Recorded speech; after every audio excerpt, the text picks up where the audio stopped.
If you don't get excited about writing a formula in a spreadsheet that finds the pattern in the chaos, hire somebody to do it. There are nerds out there like me. Give me the data. I will tell you what it means, and I'll come up with a plan, get systems, get staff, get support. Welcome to Builders, Budgets, and Beers. I'm Reece Barnes, and I started this podcast to have real conversations about money in the building industry, the wins, the mistakes, and everything in between. I believe builders deserve to feel confident about their finances, and that starts by hearing from others who've been through it too. This industry can be slow to change, but the right stories and the right tools can make profitability feel possible. Let's get into it.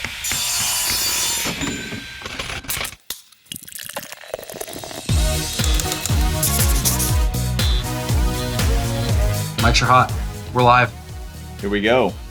Mr. Van Dyke, Shawn, I appreciate you for hopping on. Super stoked for this episode. Yeah, Reece, great to be here, man. Thanks for having me on.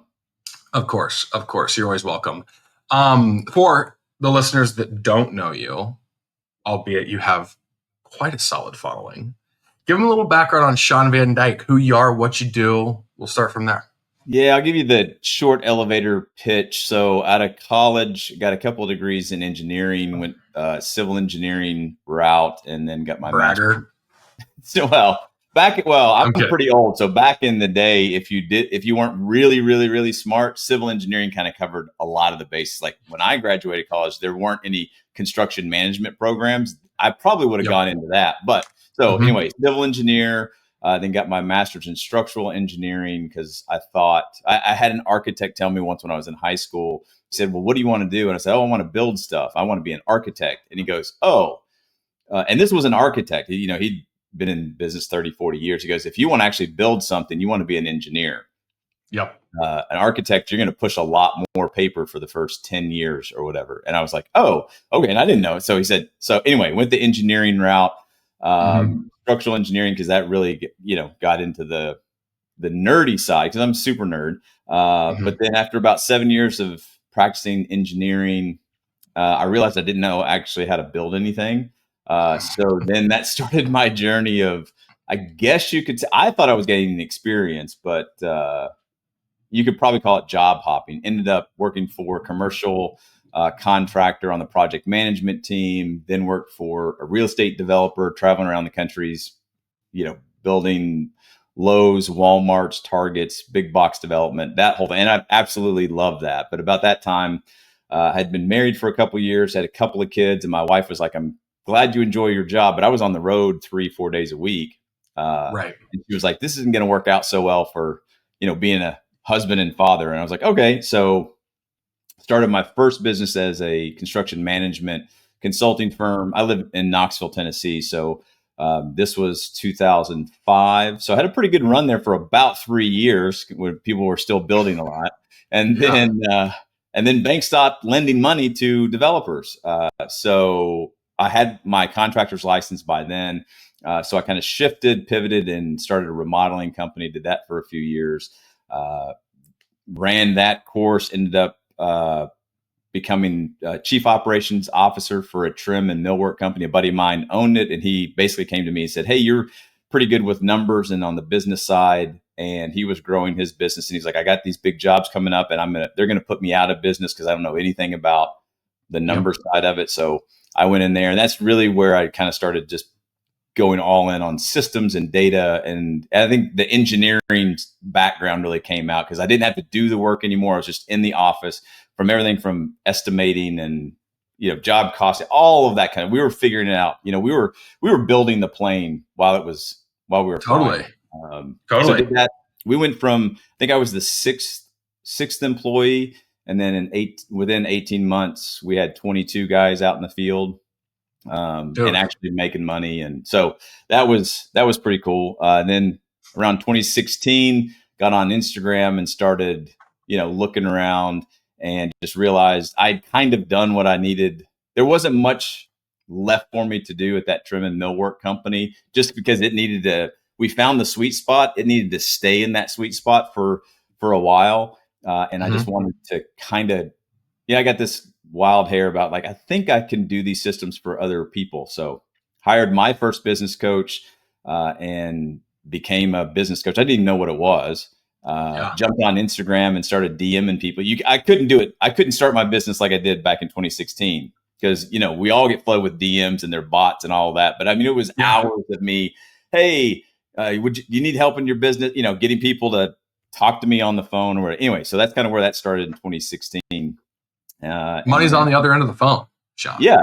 The money is on the other end of the phone. You got to pick it up. I would sit there for hours shooting DMs to people. And I mean, what I saw was really great contractors doing really good work, but I know these guys. I worked with them. I hired them. I used to be one of them. And I was like, and I could just tell, I was like, there's no way they're charging enough money for what they just put a picture. I was like, there's no way. So let me reach out to that guy or that gal and say, hey, this is what I do. I'm a nerd for the numbers kind of stuff. So that's kind of where it started. And then 2018, stumbled my way into writing Profit First for Contractors. And then I really was writing that book as an expensive leave behind or an expensive business card, because as I started doing speaking, one of the things about traveling and doing speaking is, all of these events, they don't know me. They don't know it. There's just somebody like, we have to plug a speaker role. So construction industry speaker, if I popped up and then there was a book there, I'd get a call. That was about the limited research. So, but I had no idea that the book would take off. But the book did pretty well, especially for a self-published book. It's on Amazon or whatever. Anyway, so then that Profit First for now. Mike McCallit's my friend, business mentor. He wrote the original, as we call it, the OG version, the general business version. And then I became part of I went through his certification program just because I wanted to teach this method. And anyway, I was talking to one of his staff members and I said, oh, Mike should write a book for contractors. He'd need to change up some language because there's some very specific things for the construction industry. But it was just a flippant comment like, this is really great. This would be really helpful for contractors if the language was a little bit different, put in, to how they're more specific to their business. And that my coach then was just like, well, you should write it. I was like, I was like, is that legal? And it was like, yeah, they'll sell you the rights. And so I ended up buying 2 weeks later, I bought a license from Mike and worked with him on the book. And I even told my wife when I came out of that meeting, I was like, honey, I think I have a book deal. She was like, what book? I was like, Profit First for Contractors. And she's like, is that legal? I was like, I don't know, but we just bought a license. I don't know legally what it means, but he said I could. So anyway, got the book out there and then just been kind of doing that since that was 2018. So speaking, coaching, and nerding out on the back end office stuff for contractors. That's kind of it. Dude, that's great. Well, I mean, like, you certainly have the street cred, right? And there's this constant theme that I'm hearing of like people in the residential space starting in commercial, getting into residential, then like even like you going into this like cabinetry and millwork. Was that right? Cabinetry and millwork? Yeah. Right. It's like people like, I'm hearing these trends of these people like dabbling, and typically like people adding on like a cabinetry and mill shop onto a general contractor business as a revenue stream is so popular. Yeah. Horrible idea, but go ahead. Yeah. Okay. Well, we can talk about that. But I think like your street cred is like definitely there. And I love just like these organic stories, not like a ton of intent or like this huge strategy. I think a lot of people that start businesses, they've got this like, oh, there's got to be this big plan. And like, we got to like, what are we going to do? And like 3 steps ahead thinking. But it's like, dude, you literally like had a flippant comment of like, I want to write a book. Someone said, do it. And you like just have the next conversation and you commit to it and you do it. So I love that. Well, I have a question though. Sure. You made the comment, and especially with your last comment of like, don't build the cabinetry mill workshop onto the GC side. We're going to dig into that. But yeah, you suggested that you guys found the sweet spot for the cabinetry mill shop. And there's also this like very cliche common phrase that floats around as if you're not growing, you're dying in business. Tell me a little bit more about the fast scale that you guys saw with the cabinetry and mill workshop and what the sweet spot was and why that was the sweet spot. We can break it down, but I want to hear more about that.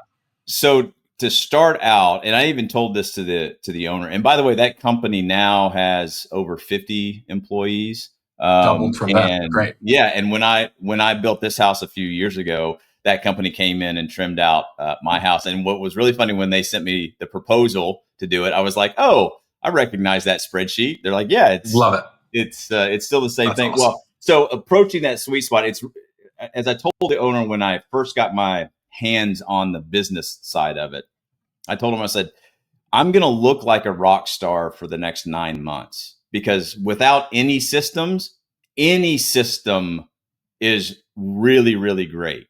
And so one of the first things that we started doing, I was like, and again, we were having more and more guys out in the field. We were hiring like crazy. And I was like, the product that we were selling more than anything else was labor, hourly labor. So we were subcontractor to GCs, mainly for high-end trim and install work. I was like, that's our product, is hourly. We're selling hours. So we got to figure out how to track it, what to charge for it, and what we can pay our guys.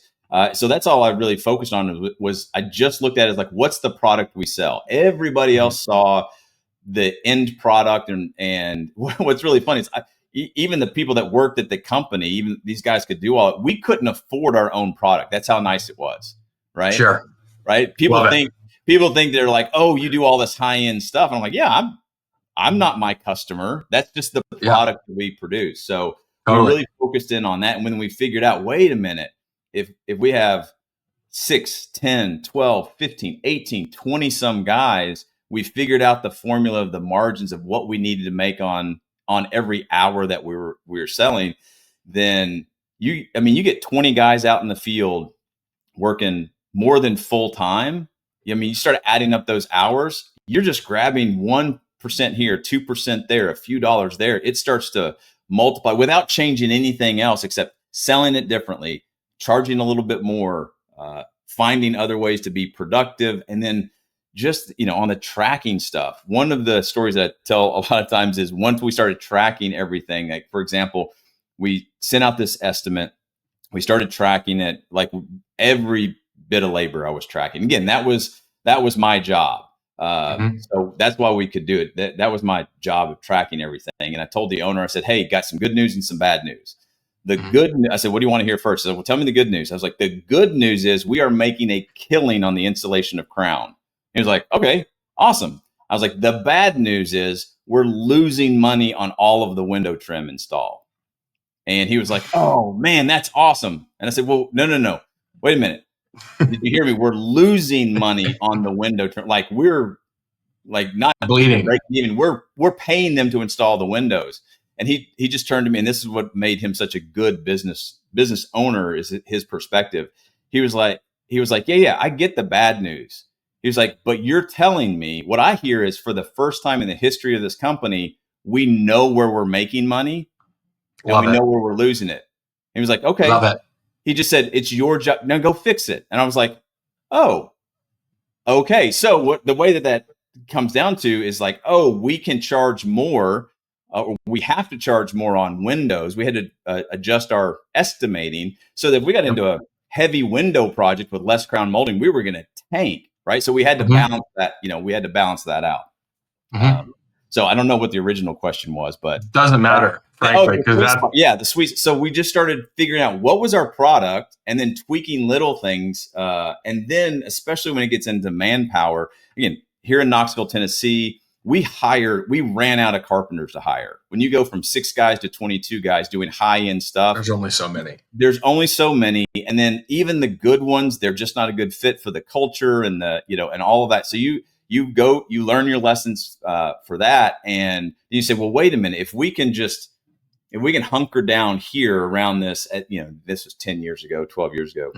If we can hunker down around the $1 million to $1.5 million mark and squeeze every ounce of profit, get our systems for production in the office in place, then we were just real comfortable to let the top line number be whatever it needed to be and grow the middle numbers, meaning the cost of goods sold. How can we be really efficient with what we're buying, what we're chopping up, and how we're putting it out in the field? And then looking on the back end office stuff of like, how can we leverage every dollar that we're using there. For example, so I hired which she started as my administrative assistant, grew into the office manager, and she was doing a lot of admin type of tasks. But then I said, hey, if we hire another 6 people, it essentially doesn't cost us any more on the admin side to process 6 more people's payroll checks.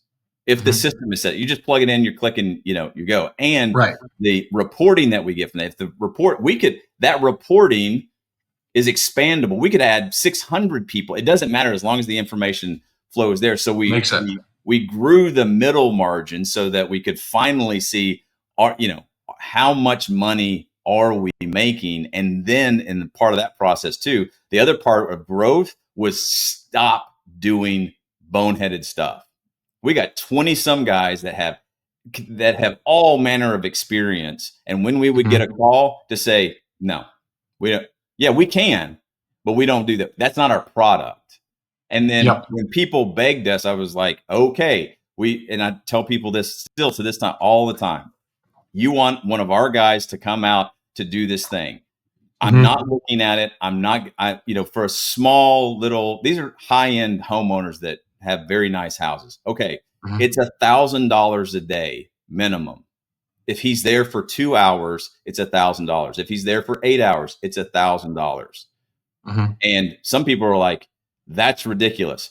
But the ones who wanted our product meant they weren't buying how much it cost. They were buying peace of mind. So then we're like, I can send one of my 22 guys out at any time for the right people. And that's a product that we can also sell. It wasn't very often, but those margins just fell right to the bottom line. And again, you multiply that times 22 guys. You don't need that many one-off service calls at $1,000 a day when it costs you $250. Yep. I mean, that pays for an admin person. That pays for new software. That pays for, anyway, so that's where we just said, hey, once we had all of those things, I almost say I kind of worked myself out of a job, because if we had gone from 1.5 to 3 chasing that top line revenue, we just needed to let the systems marinate for a while and let all that profit and that money just drop to the bottom line. I love that.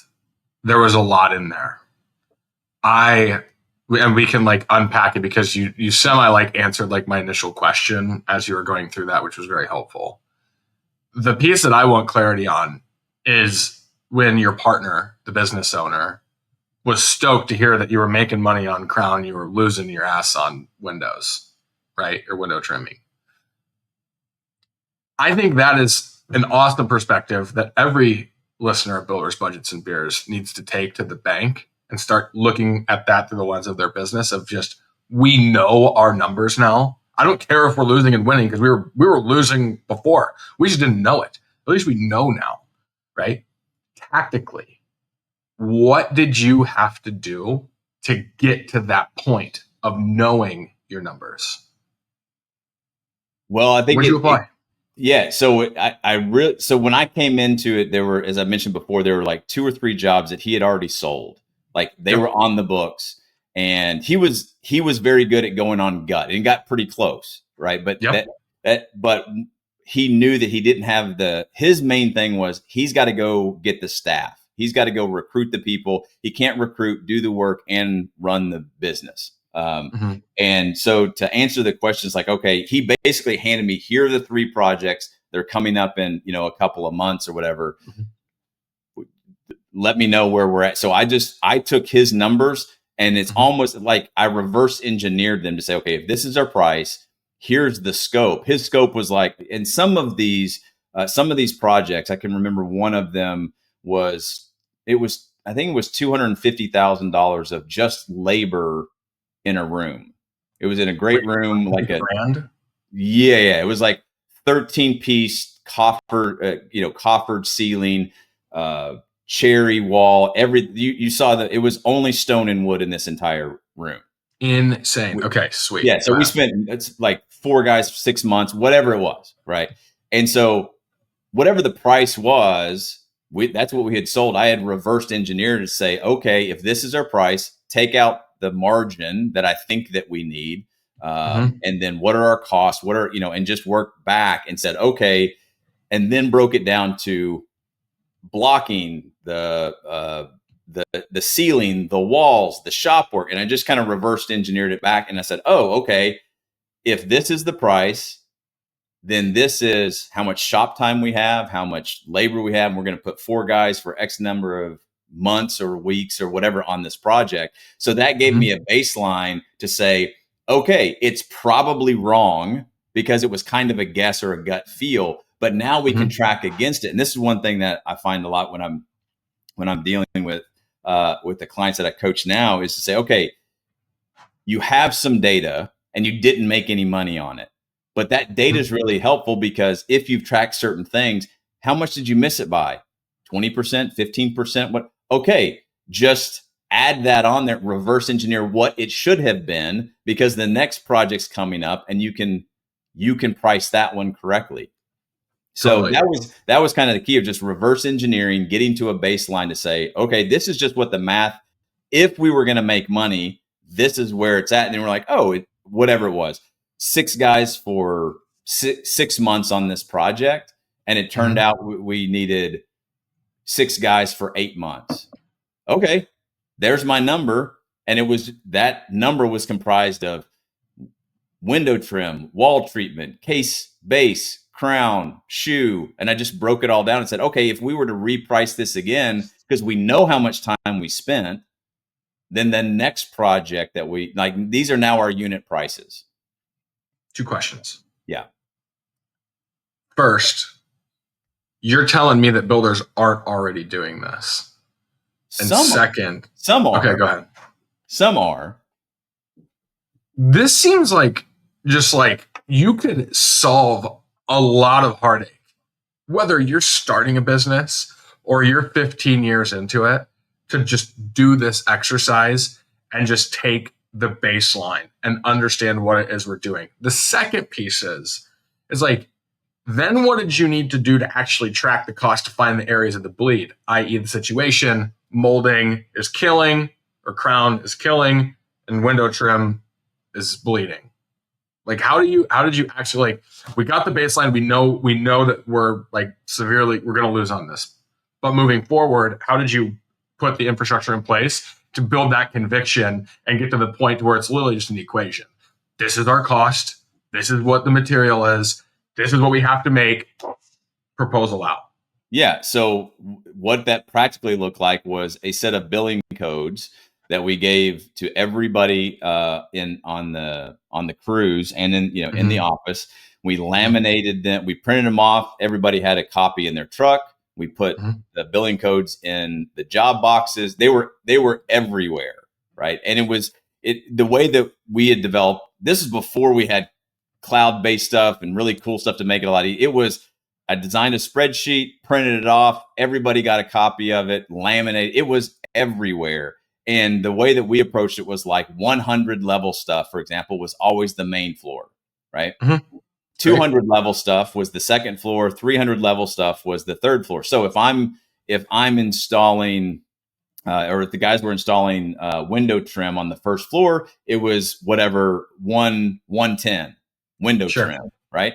And then on the second floor, window trim would be 210. And then if there was a third floor, it was 310. And then I realized, oh, that's not very, the basement, some of them would have basements and they sometimes would have windows. That was 410. So it didn't make sense. You're like, wait, why shouldn't anyway?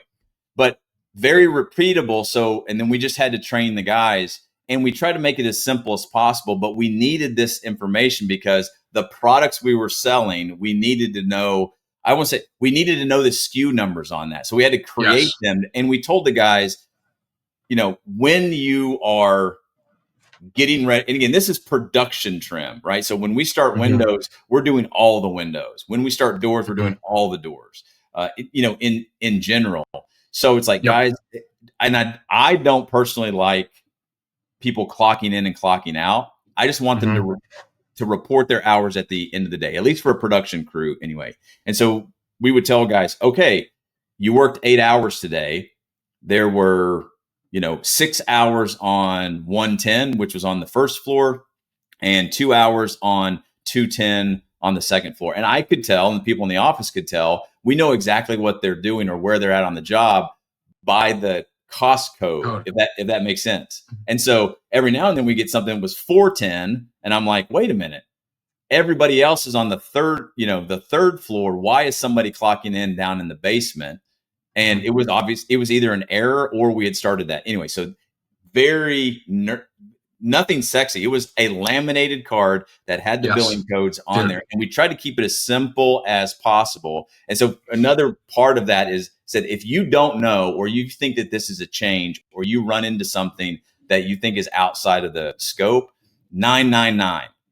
Everything got put to 999 because when it came into the office, 999 stood out like a sore thumb. And then myself or project manager, somebody else, those things that, and we would look at the notes and then we could recode it if it's, if it needs to be charged to the client or if it's just, what we're going to eat or whatever.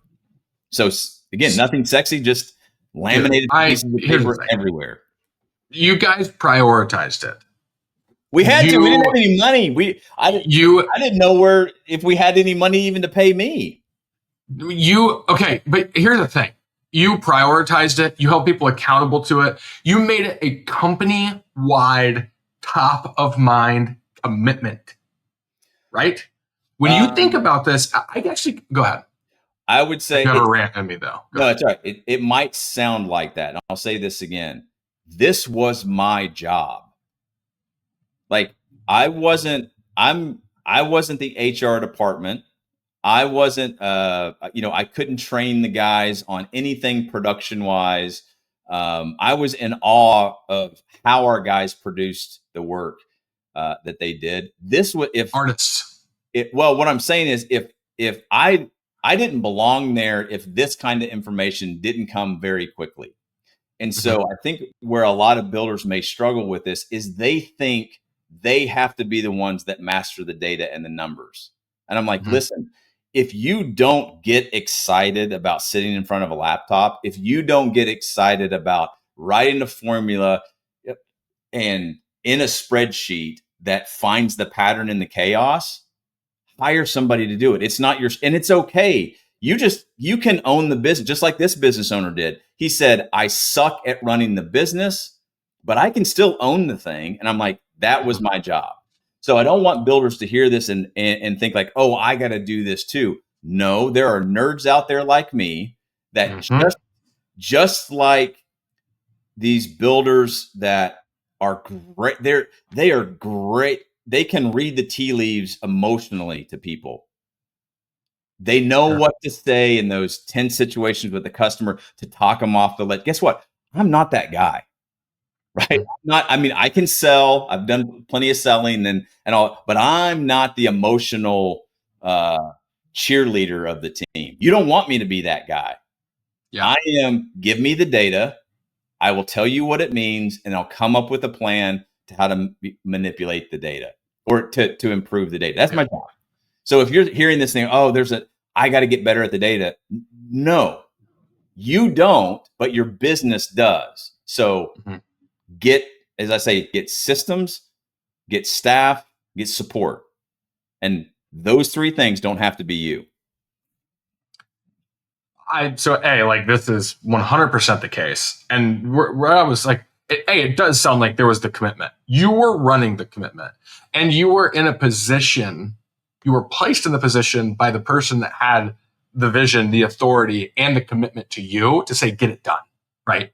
It's like in the story that you shared, right? We're losing our ass on window trim. Sick. Go fix it, right? It's like, how did I fix it? We're going to have cost codes literally falling out of every toolbox and every front pocket and every truck door. And like, there are going to be cost codes everywhere. This is top of mind for everyone. Why? Because it's that important. And when I break this down, Shawn, we're coming up on like 50 episodes here on Builders, Budgets, and Beers. You actually might be the 50th episode. Oh, okay. I'll find that. I'll confirm that. That'd be pretty cool though. Yeah. Point being is that I fear that when we talk about like cost codes and the importance of cost codes, that it's almost like so rudimentary that it weans out a certain type of listener, right? To where they're like, cost codes, we have cost codes, it's not that big of a deal. But You talk to a $20 million a year company and they're just as vulnerable as a $3 million a year company. Yeah. Like there is no guarantee. And what does it really boil down to is the process and systems to get the costs categorized with the right codes, to tell the picture, to understand the data, to say, where are we winning? Where are we losing? Okay. The association here is like, I don't even know when the kids start playing football, like 5th grade, 6th grade. Yeah. Right? Probably earlier now, right? Like tackle football, right? We got the pads on, we got the helmets on, we're looking like the NFL team, right? And we're running like the basic plays, the blocking and tackling. It's the X's and O's. It's the basics. And then you go, well, what in the hell is the difference between a 6th grade football team and a professional football team? They're running. I mean, you could literally have Pee Wee football running a play that they saw on Sunday, right? From the professionals, or trying to at least. Yeah, right? yeah. It's blocking and tackling. The difference is how well they execute and how much they prioritize the fundamentals. Because you look at any lineman on a professional team, their footwork is impeccable. They know where they're stepping. They know where they're looking. They look where they're moving the next guy. And it's no different than the young guy who's doing it. And I'm making this whole association with cost codes because it seems so simple. But we're talking to these builders. Like I told the story on the last episode that I just did, so it might be a little repetitive for builders, but it was so impactful. $20 million a year builder, one of our clients, love them to death. No slight to them. It highlights the fact that these $20 million, $30 million, $50 million, $100 million companies struggle with the same thing, and prioritizing and emphasizing the process around knowing your cost is the difference in scaling your business. That's it. You're sitting here saying, I've got my cost codes in my project management software. I got my cost codes in QuickBooks. They might be different. And this is how a field does it. And this is how accounting does it. And this is blah, blah, blah. It's like, that's a part of the problem. Start to bring it in. Get everyone on the same page. Everyone has the same codes. Everyone's using the same codes. We're speaking the same language. We're using them consistently to paint the picture. End of rant. What's your take? Yeah, I would say on that, a lot of builders have to get to 20 million, 30 million or whatever because they don't know the data. They oftentimes, companies, when they get a few things right, they whatever that is, the marketing, the product, the houses that they're building, the reputation, that's all great. You need all of that stuff too. That's typically what it is. Yeah. And then what I say is they blow through their sweet spot instead of gliding through it just slowly and realizing, oh, wait a minute, if we did $12 million at a solid 8 to 10% net profit, then we don't need to chase $20 million at 5%. It's actually more and there's a lot less headaches and a ton less risk. But because of the good things that are happening in their business force them to grow. And that's why I hear all the time, oh, well, I want to scale. And I always ask, why do you want to scale? Because I think it's like a buzz. People think that, I'm like, what about growth? And you can grow the top line, but the bottom line's all that matters. Let's grow the bottom line first. Profit. You might find that you need fewer people, you use less resources to make more money, dollar wise or percentage wise, either way. And then once you realize like, oh, this is now very repeatable, then it's like, now we're just what makes this repeatable? Systems, support, people. Now we just start plugging units into our business. Oh, we have the opportunity to do 20 million. We're at 12 now. That requires 4 more units, and I'm not talking about product, whatever those units are internally.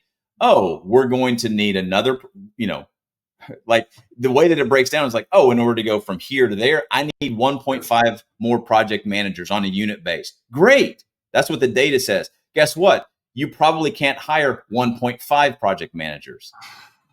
If you only hire one, everybody's going to be overworked or you're going to lose. So the math and data said you need 1.5. The real world says I can't hire half a person. So guess what? Yep. I got to hire 2.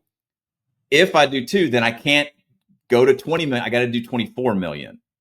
But that would be my sweet spot or whatever. And if we can't get there or whatever, I hired 2, I hired 2. We're not quite there. I got to get rid of the 1 so we can get back down to 13 million with the, it's just let the you guys say it all the time, and the numbers and the data say it tells the story of the business. What 100%. when you open up the story of your business, if we're just looking at the data, the way I look at it, chapter 1, here's my product. This is what we sell. Chapter 2, here's how we sell this thing. Chapter 3, here's the margins of the thing that we sell and how we sell it. Like that's it. I will keep adding more chapters to the book as long as it comes in, those 3 pieces of information. As long as the margin follows. As well, I always say you have to test some things out. So I always tell business owners, if I were to like going into a restaurant, and I always use this example, go into the nicest steak restaurant in your town. They're going to have a very limited menu because they're known for that thing. They're going to have some side dishes and they're going to sell you a fancy bottle of wine, all that kind of stuff. But that same sort of thing, if I was to go into a builder's business, say, okay, what's on your menu? There should be 3 things. I say the money making, like this is the thing we know we make money at. The expert creating, this is the reason people call us over this. Like we're known as experts in something, and usually the expert thing ends up becoming as I say, the boring money making thing. We can do this thing all day long and we know how to make money at it. But that third thing this is like the appetizer on the menu. It's always eliminating, meaning let's test this thing out. Oh, let's do the bacon wrapped shrimp avocado toast appetizer because we think we might be able to make money, but it's an appetizer. Let's test it out. Let's track it. And if we say, how can we turn the appetizer, the always eliminating, into a money making or expert creating thing? If we can't, in a certain number, get it off the menu, put something else on there. And it's kind of like what I said before. I don't want to send my guys out and pull them off the crew for what I'm paying, or what I think someone will charge. If someone will buy their whole day at $1,000, I don't have to estimate anything. I can send them an invoice, or they'll even prepay. Man, that would be pretty cool. That's an expert creating thing, right? Oh, when I realized I can send 3 guys out a week, pull them off a job to go rehang someone's door. I don't know, whatever it was. That's an extra $3,000 a week, and it cost me $200, like all day. Okay, now we have another product on our menu. You can get a 16-ounce steak. You can get a very expensive bottle of wine, and you can also buy a carpenter for a day at $1,000. Most people aren't. That's okay, because when you do, we're going to make a ton of money at it. Totally. Well, and I think like that exploration is what keeps business fun, right? Yeah. That's what keeps it like ever evolving. But it goes back to like knowing what you're going to make money on, know what makes you the expert, and it boils down to know what scales. Like before you're scaling anything, know your numbers, know that you're at least going to make money on it. And to your point, it's like they'll get to a 20 million on like a bread and butter from a product delivery standpoint, but they never quite understand that they're losing money, or the business that they've built is completely dependent on the next project coming in. And it's just this like dripping cash flow problem in the business. And as soon as the spigot's off, they're done. Yeah. And the problem, that's where, go ahead. I was going to say the problem I see with again, no offense to the 20, 30, 40, maybe $40 million businesses out there, is that it provides a very good living for the owner. Like I had a $20 million client. When I worked with him, he was about $6 million, right place, right time. And he's a freaking awesome builder in Nashville. Great market to be. Again, this was 10 years ago. And last time I saw him, he was at 25 million. I was like, all right, man, what are you paying yourself? He's like, oh, I'm got pulling 350,000 dollars, and we have whatever in profit or whatever. And I just ran the numbers, and I'm like, and the thing is, don't give me $350,000 as a salary plus some dividends, from the profit or whatever. But I'm like, that's like $500,000 to $600,000 a year. Trust, I'll take that money, but you divide that by 20 million reasons why you're at risk. Dude, not worth it. You should be pulling in 2 million a year. Yes. Don't get me wrong. You got a $600,000 lifestyle, and life is great. and things are taken care of. I'm just saying that's lopsided from a risk and a percentage standpoint. If there's 20 million reasons why someone could sue me and ruin everything, I want to make sure I'm getting, a good return on all of that risk. But that's the problem with growth too, especially contractors that have some pretty good, like they do a good job. They're making quote unquote good money because they're well taken care of. But from a purely mathematical business standpoint, the risk is so lopsided. Totally.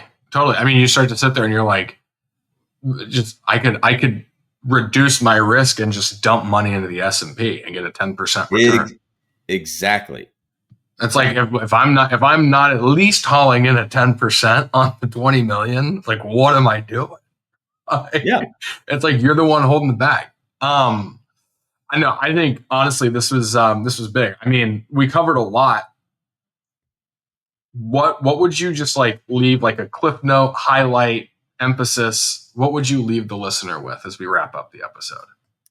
I would say that if you want to really start getting the data clean, like clean data, here's the other hurdle that a lot of clients that we work with on our bookkeeping side and the data management side of it is when we start installing these systems and cost codes and all of the stuff that you've talked about on podcasts before, is the owner or the office staff, they hit a hurdle or a brick wall because they're like, oh, the guys or the people out in the field, they're not going to do that. And I'm like, when it comes to the data, you record and track the data at the tip of the spear. For example, if someone in my company is authorized to spend money, then in their job description, so they have a company card, they have whatever, I make it part of the job description to say you document the purchase at the time of purchase. That's part of your job. Now, obviously there's a little grace there, but in general, that is the key to getting data, is who's making that. Setting. Like if the way that I explained it to them, I had a construction company. I sold it last year. And again, I wish I'd done this with my first construction company, but I figured it out, in this last one that I was able to sell. We put it in their job description, whether you were a lead carpenter, a project manager, whatever. You must document all purchases with receipts and proper billing codes at the time of purchase, submitting it through the daily logs every day. And when I interviewed them, I said, is this going to be a problem for you? You could do all of the other things excellently in this job. If you don't do this, this is not going to be a place for you where you can remain. Yeah. And when you set that expectation, and obviously you get systems in place, no one was perfect at it. Of course. But on a weekly basis, if they got a phone call from me, because I'm like, hey, I see the purchase, I get the transaction within the day, it's right there, and I'm checking, there's no matching receipt to it. Hey, Bill, remember that? Dude. Remember what we said as part of your job? Anyway, I know it sounds so simple, but that's the biggest hurdle is now great. You have existing employees and you want to do this. It's going to take some training. I always say new stuff, tell your people, this is what we're going to do. It's new. We'll probably get it wrong. We'll definitely break it, but eventually we will get it right. When I say eventually, you set a time frame. Mm-hmm. We're going to screw this thing up for 4 weeks and it's going to be a nightmare. But starting in November, it's going to be part of the job or whatever. Or it may take 4 months but we are going to screw it up. I need the feedback. We'll work really hard to fix it, but let's all agree by the first quarter of 2026 or whatever, this is going to be the thing. So let's eliminate all the excuses and push the data capturing and the cleaning of the data should happen. No one knows better what that money is being spent on than the person swiping that card. And again, if you set up your system, say they report back saying, I bought something or I spent something or I ordered something. And it also applies to their labor, how they're clocking in. If they say, I don't know, You need to go talk to that person and say, did you not get the information? And sometimes it is, I didn't have the information. Then I go to whoever they report to. You're not doing your job because they didn't get the information. And when you can, if you sell out on that, getting to the tip of the spear of the data, everything gets better. Dude, it has nothing to do with this is too simple or not. Because this just goes back to, again, the commitment that the business makes to prioritizing this type of data capturing. And it's not because Reece Barnes sells software. It's because the lifeblood of any business is tracking your dollars, the income and the expenses, the cost, right? And it's the commitment. And when you think about the guys are never going to do this. The guys they're already doing it, right? They're already doing it because when you break it down, the office doesn't know the detail that the field knows when they're buying it. So whether they're documenting it at the point of purchase or they're documenting it a week later when they finally come around to getting into the office and sitting down with a stack of receipts and thumbing through them and going line by line, trying to remember what they bought it for, they're already doing it, right? And you're essentially, you're getting your field team doing more bookkeeping work than they really need to be doing, right? And it's like the best time to do it is right now. I'm walking out of Home Depot. I'm walking out of the lumber yard. I just bought X, Y, and Z for X, Y, and Z project that needs to go to trim, framing, and whatever else. Document it, get it done, boom. Now we're not even like, this is just like the fundamental foundation of it. But then you start opening up, holy shit, we're going to blow this budget. And I'm catching cost overruns before it's ever even a challenge. And I have the immediacy and access to information that now the project manager isn't getting swooned by the customer saying, hey, can you do this for me? And the project manager says, yeah, we'll do it for you. Unbeknownst that they're just ruining the margin on the project. And now from a management standpoint, you can talk to the PM and be like, dude, your job is to keep this project on schedule and under budget. And you just lost. Moving forward, this is what we need to do.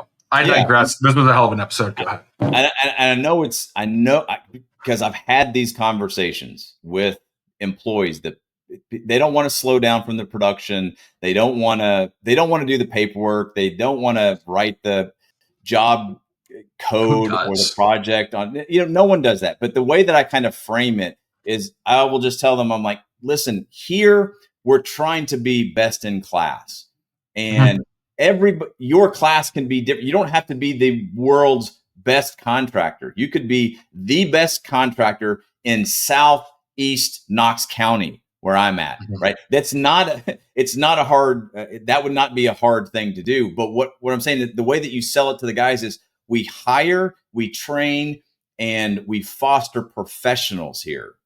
And professionals have no problem writing a job. Now it's my responsibility to train you on what the job code is, what the systems are, how the app works, how the workflow, like I'm not doing my job as a professional if I don't give you training on the workflow. But professionals, what makes you different here that you won't find at other companies is this simple little system. And we're just saying, if you're the way that I always sold it was, if you're authorized to spend my wife's money, that's the way I always called profit. The profit is my wife's money. You do not want to get a phone call from her wondering where her money is. So all you need to do is job cost it, project, and we've got something that says, I don't know. And anything that comes through the I don't know bucket means we're missing something. And that's back to what we originally talked about. When the I don't know bucket or Costco gets filled up, awesome. I know exactly what we need to talk about at our next meeting. Something's broken. Either you're not doing your job or we're not doing our job, or it's a combination of both, because there's $1,000 worth of transactions in the I don't know bucket in the last week. Guys, great news. We're probably losing money on what we're doing now, but it's a fixable problem. What do you need so that you don't ever have to think, I don't know what this is? Sounds like progress. Shawn, I'm amped up because again, I think this is pretty rudimentary stuff, but I think you did a great job at articulating it in a very palatable, digestible, applicable way for the listeners. I do. I can't talk to enough builders, and it's this whole like, well, I'm too small, or I'm too big, or we got that taken care of. Like I just did an Instagram post of like, why do bookkeepers say that their books are clean when really their books aren't clean, right? It's like you need to look in the mirror, and you need to understand that like there are tens of thousands in a good business of dollars leaving your business. The majority are going to be seeing 6 figures, and some of the worst are missing on 7 figures, right? And it's just not uncommon. It's just not. You talk to enough people that talk to the bulk of this market. There's 50,000 builders out there that do 5 to 100 million in revenue, 5 to 50 million in revenue, whatever it is. There's a strong chance that you're not doing everything that you could be in a very low margin business. So, Shawn, I appreciate the hell out of you for coming on this podcast and spelling it out so clearly, so articulately, so eloquently. Thanks, You're man. a wealth of knowledge. Oh, I appreciate it. Like I said, you get me going. As long as we didn't get into fly fishing, then this would have turned into a 3-hour episode, and then people would have, they would have jumped off by now. But no, exactly. We can talk fly fishing. Yeah, it's just it's the great thing about data too, and this I'll kind of, I guess we'll wrap on this, is it's just math. It's the math of your construction business. I always say, if you can read a tape measure and add fractions in your head, that math is way more complicated than the math of your construction business. You just have to know where to look for it. But the math part is really easy, and it's going to tell you exactly like, oh, we're not making money, or we are making money. And once you know those areas in your business, I'm not going to say that it's easy. I just want to say that it gets simplified. It's very simple. And then, and you heard me say this on our webinar before, was if it were simple and easy, everyone would do it. The job costing, the data management needs to be simple so that everybody can do it, but it requires hard, disciplined work. So simple and hard, you will stand out. Simple and easy, that's what everybody does. Totally. Shawn, 2 things. So first, we're getting ready to do a podcast, or not a podcast, a webinar here soon. Is that next week? Yeah. Yeah, we're doing it. Hang on. I should have this memorized, but I don't. Real life lessons in PO discipline for builders with yours truly and Shawn Van Dyke. It's going to be Wednesday, the 22nd of October. Hopefully we release this by then. We might be cutting a little bit close. Yeah. But it's going to be at 12 Eastern. Point being, stoked to have you on here. Get the listeners, where do they find you? Where do they find you and your team? Because I think it is important, if people are motivated and excited about this conversation, they at least have a conversation with you. Yeah, they can check me out on Instagram. I'm hanging out there a lot. Again, I'm too old for a lot of other social media stuff. I don't do the TikTok. I don't do the, all that stuff. But yeah, Instagram at Shawn Van Dyke. My website, ShawnVanDyke.com. That's ShawnVanDyke.